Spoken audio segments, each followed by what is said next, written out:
day, everyone. This is Mark Vella, and you're listening to Headline News.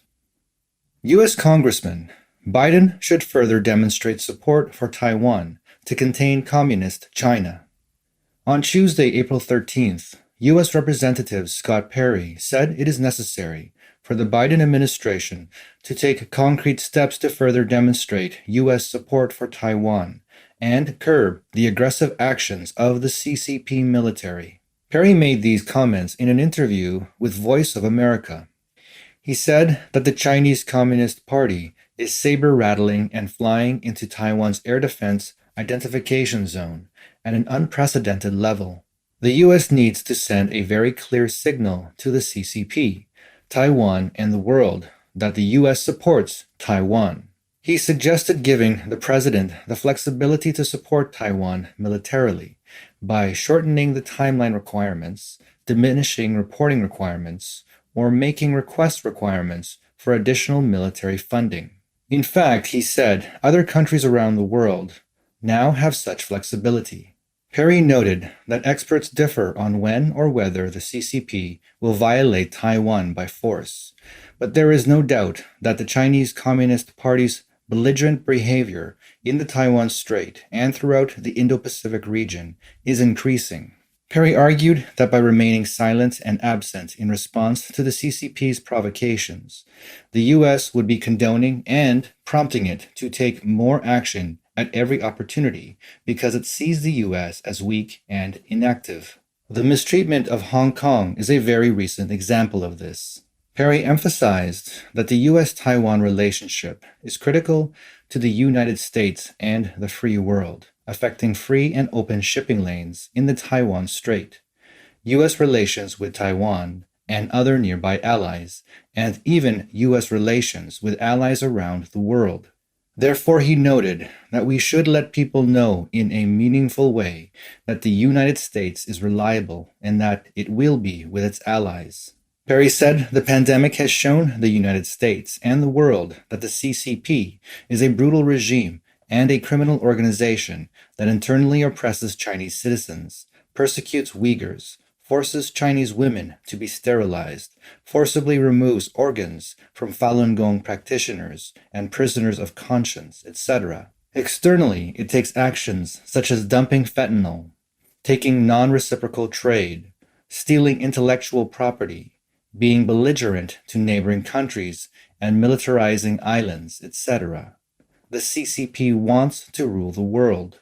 Perry warns that there is never any benefit to allowing an authoritarian, dictatorial, and criminal regime to do whatever it wants. Though you might think you can buy some time in hoping the alligator won't eat you if you just continue to feed it, but as long as you keep feeding it, sooner or later, it will eat you.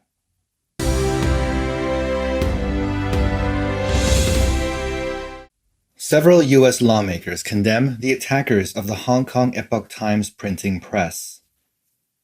On Monday, April 12th, several members of the U.S. Congress condemned the vandalism against the Epoch Times printing press in Hong Kong, noting that the Chinese government may be behind the incident in that the attack on the Epoch Times printing press was a violent and conscience-shocking act that should not be tolerated. The repeated violent attacks on the Epoch Times shock the conscience, California Representative Devin Nunes said Monday. Clearly, the Chinese Communist Party and its street thugs cannot abide any media outlet reporting the facts about the party's depredations.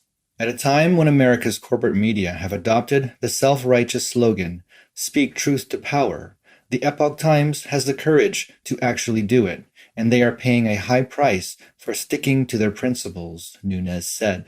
Brian Babin, a Texas congressman, said in a statement that the break-in was another attempt by the communist regime to silence the voices of truth-tellers in Hong Kong.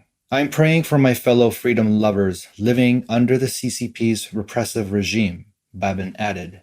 "May they remain steadfast and courageous in their pursuit of the truth."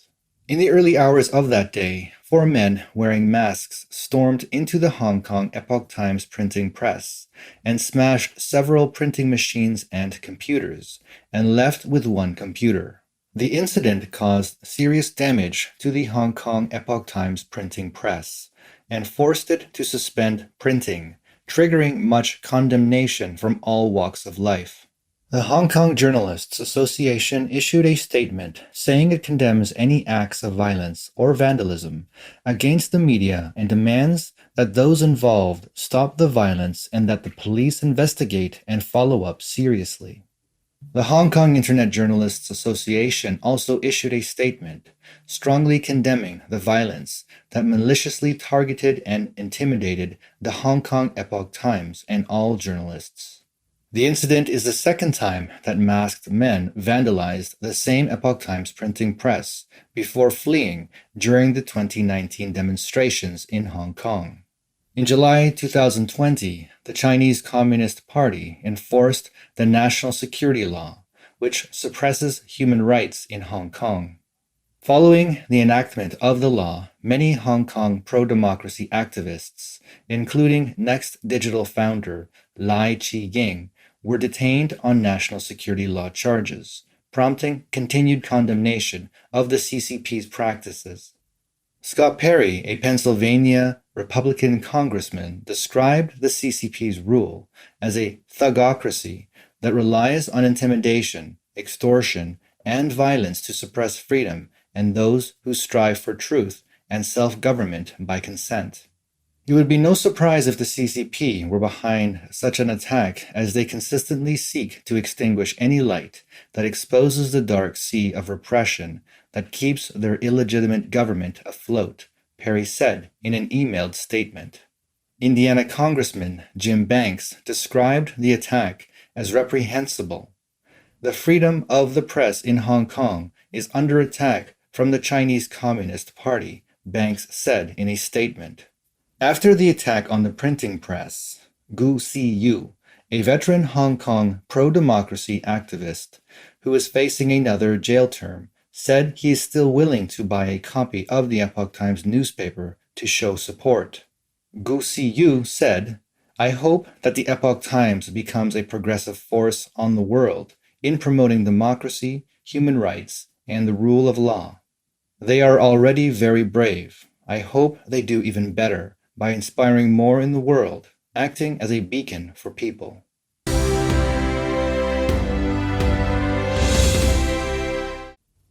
U.S. Navy captain relaxing with his feet up while watching Liaoning ship.